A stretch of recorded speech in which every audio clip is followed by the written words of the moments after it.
Talk to Me, the highly anticipated, very much so hyped up A24 horror movie. Okay, this one is directed by the Philippou Brothers. They ran a YouTube channel for many years, one I'm not familiar with, but upon research, they would do little short, like I think it's a series with like this character, and they had aspirations, of course, to eventually become directors, to be filmmakers. They were always filmmakers, but now they finally got to achieve their dream and make one that got into Sundance. And then different distribution companies were clawing to try to get their hands on it. I think Neon was also involved in like the bidding war, but A24 won. And I think very fitting into the A24 catalog. This one comes out officially July 28th.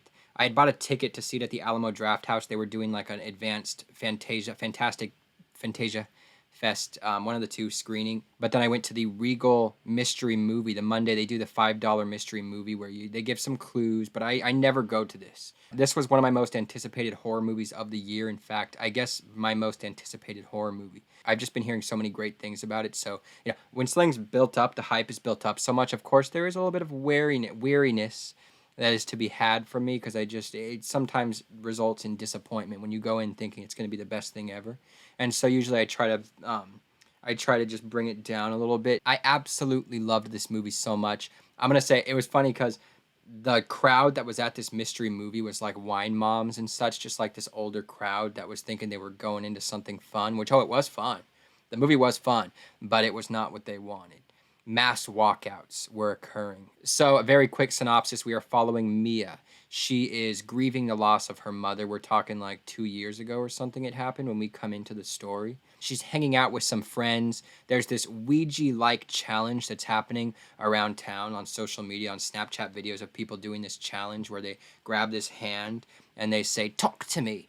And it opens a door. That's what they say, okay? It's like just a little teen challenge. Talk to me being the activation code. In other words, Mia participates in the challenge. There is this pressure around her. She's kind of the liability in the group, and she kind of feels like she needs to prove herself, or she just wants to, okay? Because there's a lot of people around. She wants to be liked by the group. She does it, and things go very wrong. And that's all I'm going to say. So the conversation around this movie, did it live up to that? I'm going to say yes. Once this movie gets going, like an initial turn of events, it is nonstop. Very intense, very mean-spirited ride it is. And I love that. What I do love also, I'm going to say this, a huge theme, something going through my head while watching this, It Follows. I kept thinking about It Follows. You can feel an It Follows influence. I'm very much so into movies where we've got a group of like suburban kids that are dealing with something separate from the parents. Either they're not telling the parents about it because they're like, they would never believe us. And this one is a great addition to that horror subgenre, if you could even call it that. I've also heard comparisons to Hereditary, just in like shock level imagery, and I'm agreeing with that. And also, I guess people have just been saying the best horror movie since Hereditary, because Hereditary took the world by storm and felt like a really fresh take. And this one does too. Well, Hereditary felt like it really was kind of, I want to say reinventing horror. Just like it felt very fresh in every single aspect, just like the story. And it didn't really feel like, there were definitely some familiar horror beats in that movie, but for the most part, it was a breath of fresh air.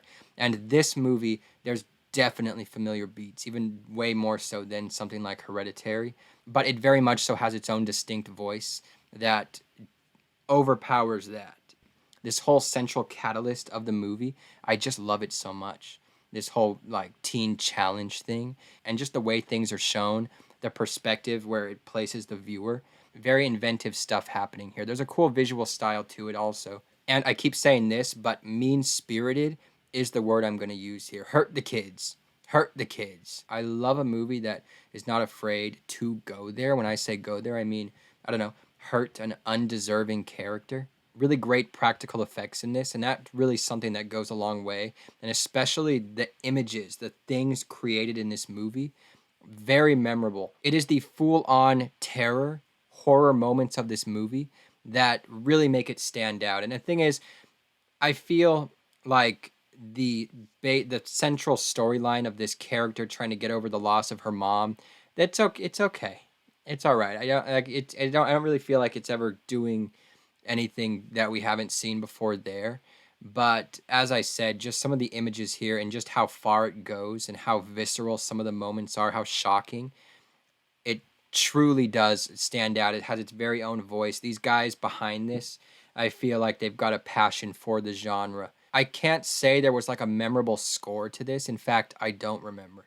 That is something I will say. I don't even remember what the score sounded like in this. The dark, unforgiving nature of this world, the story created here, that is really what this movie is, what makes it special, I think. If I were to say a couple negatives about this movie, there were a couple things. I mean, for me, this friend group dynamic I was really enjoying. There's this stretch of the movie towards the end that things weren't exactly hitting me correctly. I was missing this friend group dynamic that kind of just stopped at a certain point.